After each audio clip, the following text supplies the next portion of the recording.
Janasena party పరిస్థితి ఎలా తయారైందంటే సొంత పార్టీ నాయకులే పవన్ కళ్యాణ్ గారి మీద కేసులు పెడుతున్నారు. అలా తయారైపోయింది.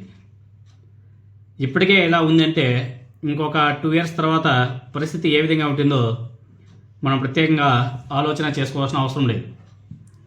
ఇందుకే పవన్ కళ్యాణ్ గారి మీద సొంత పార్టీ కార్యకర్త ఎందుకు కేసు పెట్టాడు, ఏంటి వ్యవహారం అనేసి ఒకసారి పరిశీలన చేస్తే కుల మతాలని రెచ్చగొట్టేలా పవన్ కళ్యాణ్ మాట్లాడుతున్నాడు అనేసి జనసేన పార్టీ నేత అలివర్ రాయ్ విజయవాడ పోలీసులకు ఫిర్యాదు చేశాడు. పున్నమి ఘాట్లో మత మార్పులు జరుగుతున్నాయని పవన్ కళ్యాణ్ చేసినటువంటి వ్యాఖ్యలు మతాల మధ్య చిచ్చు పెట్టేలా ఉన్నాయి. ఈ వ్యాఖ్యలు వెనక్కి తీసుకోవాలని పవన్ కళ్యాణ్ని కోరినా ఆయనలో పశ్చాత్తాపం లేకపోవడంతో కేసు పెట్టినట్లు అలివర్ గారు చెప్పడం జరిగింది.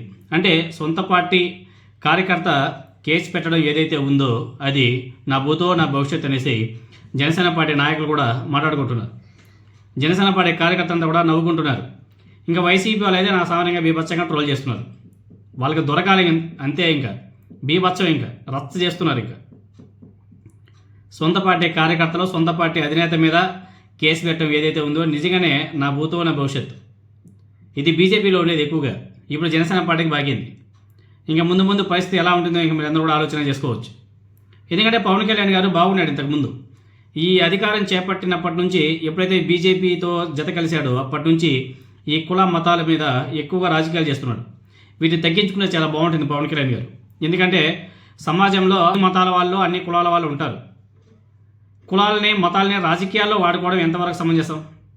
ఎవరి కులం వాళ్ళకి గొప్ప, ఎవరి మతం వాళ్ళకి గొప్ప.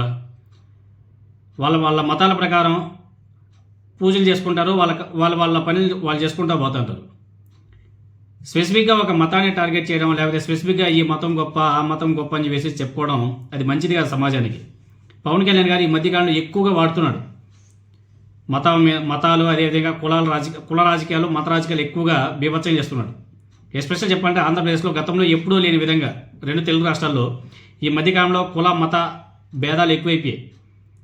గతంలో ఆంధ్రప్రదేశ్లో కుల భేదాలు ఎక్కువగా ఉండేటివి. ఈ పవన్ కళ్యాణ్ గారి వల్ల, ఈ పవన్ కళ్యాణ్ గారి రాజకీయం వల్ల, ఈ పవన్ కళ్యాణ్ గారి రాజకీయంగా ఎదగడం కోసం ఇప్పుడు మతాలు కూడా తీసుకొచ్చేసి మతాల మధ్య గొడవలు రోజు తన్నుకొని చేస్తున్నారు ఆంధ్రప్రదేశ్లో.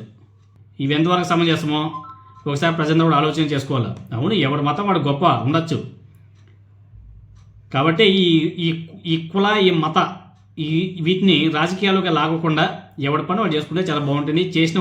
చేసినటువంటి పనుల్ని చెప్పుకొని రాజకీయాలు చేసుకోవాలా. ఇదిగో నేను మంచి చేశాను, ఇది చేశాను, అది చేశాను అని చెప్పేసి చెప్పుకొని రాజకీయాలు చేసుకోవాలా. ప్రజలకు చెప్పుకోవాలా, పలానా మంచి చేశాను, మళ్ళీ నన్ను దీవించానని చెప్పేసి అడుక్కోవాలి. తప్పులేదు. అంతేగాని ఒక సెక్షన్ ఆఫ్ పీపుల్స్ని రెచ్చగొట్టేసి, ఒక సెక్షన్ ఆఫ్ క్యాస్ట్ని రెచ్చగొట్టేసి, ఒక సెక్షన్ ఆఫ్ రిలీజియన్ని రెచ్చగొట్టేసి రాజకీయంగా లబ్ధి పొందాలని చెప్పేసి ప్రయత్నాలు చేస్తే మాత్రం ఇదిగా ఇలానే ఉంటుంది.